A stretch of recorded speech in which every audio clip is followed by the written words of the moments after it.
gente, está o caos, preciso organizar o hoje. Posso pensar nos meus objetivos de curto, médio e longo prazo, mas o meu hoje está caótico. Como que eu faço para organizar o meu hoje? Antes da gente começar, eu queria trazer alguns bons recadinhos para vocês. Em primeiro lugar, como que vocês podem contribuir com o Vida Organizada? Se você quiser agradecer pela live, alguma aula, algum vídeo de maneira pontual, você pode acessar aqui o nosso Live Pix e fazer um Pix de agradecimento. Se você quiser ajudar o canal regularmente, você pode ter essa contribuição mensal no Apoia-se. E se você quiser assinar para ter acesso a esta aula e as outras aulas já gravadas nos últimos 2, 3 anos no canal, mais resumo em apostila e tudo mais, você tem a nossa assinatura anual. Todos esses links estão disponíveis aqui na descrição, ou você pode também tirar um print aqui da tela e acessar aí pelo seu celular ou outro dispositivo, tá bom?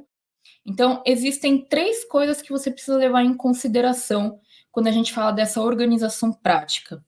A primeira delas, sem dúvida, é ter uma rotina de trabalho eficiente. O que é ter uma rotina de trabalho eficiente, gente? Nossa, envolve tanta coisa aqui, né? Mas envolve você conseguir ter um senso, é uma coisa meio zen até. Tipo, você começa o seu dia de trabalho, você sabe o que é prioridade, você faz uma atividade, você para, você almoça, você faz uma reunião, você toma notas da reunião, você direciona essas notas, você consegue responder as mensagens. Ao final do dia, você faz um apanhado do que foi feito, direciona já o seu dia para o dia seguinte. Você tem um fluxo. Então, às vezes a palavra rotina, ela bloqueia um pouco as pessoas, que tem gente que fala, eu não gosto de rotina, então pensa em fluxo. É um fluxo de trabalho eficiente. Né? E daí ter esse fluxo de trabalho eficiente é o resumo de tudo que eu ensino com o método Vida Organizada.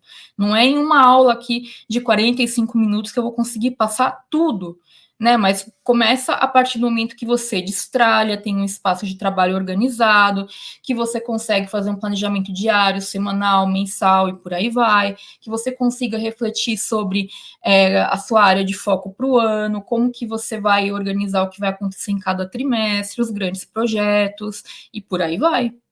Então, ter uma rotina de trabalho eficiente vai muito além de você abrir a sua agenda e ir criando um monte de bloquinho como se fosse Tetris. Você já vai só encaixando os bloquinhos coloridos ali nos espaços. Não é assim que funciona.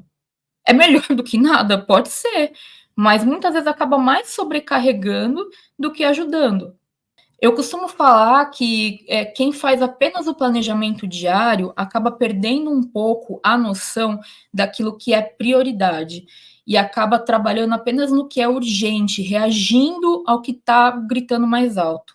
Quando você faz outros planejamentos, como, por exemplo, o planejamento semanal, que daí você consegue ter uma visão maior da sua semana, dos seus compromissos, dos seus projetos.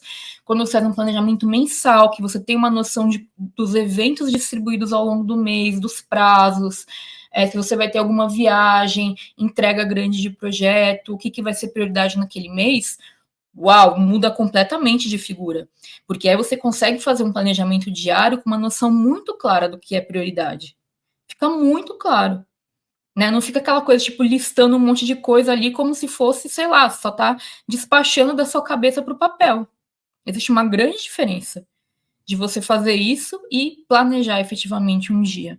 Porque quando você vai planejar um dia, né, a gente falando dessa questão do planejamento do dia, você tem que levar em conta seus compromissos, as suas atividades recorrentes, você tem que levar em conta ações pontuais daquele dia, você tem que levar em conta coisas que são ali muito importantes que você lembre no dia em questão, como o vencimento de uma conta ou coisa do tipo. E aí, quando você for fazer um planejamento do dia, você tem que ter noção do seu nível de energia, se naquele dia você tá bem, se você dormiu bem, se você vai ter uma reunião o dia inteiro. Se você vai ficar o dia inteiro em reunião, você não vai conseguir trabalhar em um monte de coisas. Então não adianta se programar para fazer um monte de coisas. Eu, no meu bullet journal, né, eu uso o bullet journal como diário, então como registro, e também para fazer planejamento hoje em dia.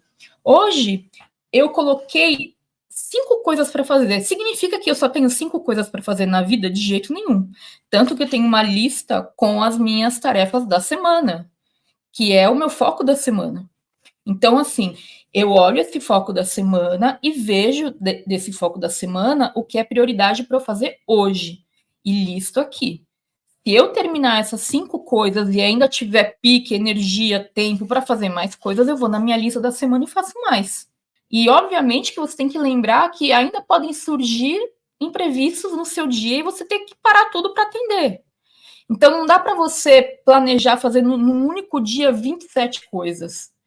Você pode até conseguir fazer muita coisa, mas a que preço? A que preço? Né? Então, por exemplo, eu coloquei aqui 5 coisas para fazer hoje. Dessas 5, eu já fiz 3 no meu período aqui da manhã, porque agora para mim tá de tarde, né? Então, eu parei, depois que eu fiz a terceira, almocei e vim aqui fazer a aula para vocês. E para mim a aula começou às 15 horas. Para vocês aí começou às 10, né? Porque eu tô 5 horas à frente, porque eu tô na Polônia, finalizando meu estágio barra intercâmbio aqui na Universidade de Varsóvia. E aí eu tenho 2 outras tarefas que eu vou fazer na sequência, logo depois da aula, que são tarefas e aqui está em ordem de prioridade também, coloquei, sabe? Então, são tarefas. Uma é finalizar um mapa mental de um material que eu estou finalizando, e a outra é finalizar umas reflexões, porque eu estou fazendo a minha semana de autoconhecimento. Eu já fiz aulão sobre isso aqui no canal. Quem não viu, veja no OrganizaFlix, que é bem legal. Então, eu estou no meu dia 5 dessa semana de autoconhecimento, e hoje é o dia que eu vou fazer a minha visão geral do ano e por aí vai, porque eu considero o meu ano novo no meu aniversário. Eu faço aniversário em setembro, então eu gosto de fazer essa semana do autoconhecimento um pouquinho antes do meu aniversário. Então, por que eu tô falando tudo isso? Porque não é porque eu só listei 5 coisas para fazer hoje que eu só vou fazer 5 coisas. A grande questão é que eu tenho mais chance de ter essa vitória diária, de ter feito essas 5 coisas, foi mais factível, e abrir tempo para fazer outras, do que colocar um monte de coisa para fazer no dia e ficar frustrada porque eu não fiz, porque eu não consegui. Isso é muito ruim, porque aí a gente fica gerando uma frustração o tempo inteiro. Então, por isso que, além do planejamento diário, você precisa ter um outro lugar onde você vai organizar suas listas de coisas a fazer. Não é só agenda. Se você usar só agenda, vai gerar sempre essa frustração. Tem que ter uma lista que fique meio com prazo ou sem prazo, mas onde você coloque tudo que tem que ser feito. Porque aí, quando você montar um planejamento, você pode escolher ali daquela lista, como se fosse um cardápio de restaurante, quais são os seus pratos preferidos para o dia. Quando a gente fala, então, da organização prática, essa é uma primeira etapa, né? Esse fluxo da rotina, compreender qual é esse fluxo da rotina. E tem uma coisa que eu falo aqui sempre, que para mim é, se a pessoa conseguir implementar pelo menos isso na vida, na rotina diária dela, já faz muita diferença, que é você simplesmente se perguntar, toda vez que você termina alguma atividade, você perguntar assim, qual é a coisa mais importante que eu tenho que fazer agora? Porque às vezes é parar e descansar um pouco. Às vezes é olhar os seus e-mails. Às vezes é imprimir um ticket que você não pode deixar de imprimir e você já estava esquecendo. Então, fazer essa pergunta toda vez que você termina uma atividade vai fazer com que, ao longo de todo o dia, mesmo que você não consiga fazer tudo o que você tinha se planejado para fazer, que você vai trabalhar naquilo que era realmente importante.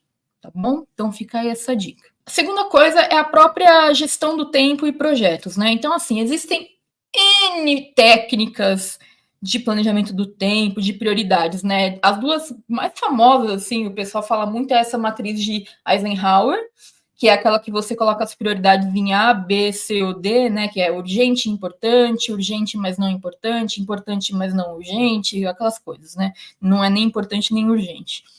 Eu acho que essa ferramenta ela é muito boa para você pensar em que projetos você tem que deixar em andamento, mas para tarefas, para fazer isso todo dia, eu acho um trabalhão.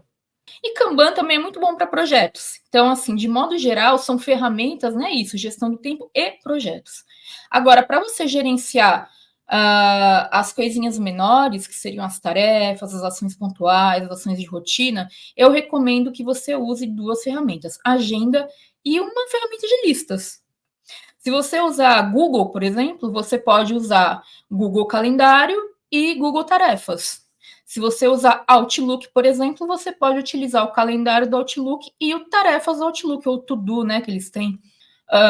Quem utiliza Todoist pode utilizar o formato de calendário e o formato de lista. Enfim, praticamente todas as ferramentas hoje em dia têm essas duas opções, caso você queira manter as duas em uma só. Tem gente que prefere até separar para não ficar ali confundindo uma coisa com a outra, especialmente se você tiver TDAH, se você se distrair facilmente e tal. Então, é importante que você se conheça para escolher a melhor ferramenta para você. Às vezes, uma ferramenta mais minimalista, mais focada ali, sem tanta coisa na tela, vai ser melhor, tá? Então, isso aqui é muito importante. E aí é a grande questão, né? Você sabe quais são os seus projetos em andamento?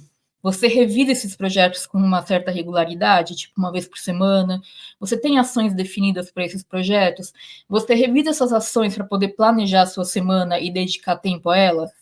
Se você respondeu não a qualquer uma dessas perguntas, tem muita coisa a melhorar na sua gestão do tempo, tá? Muita coisa a melhorar.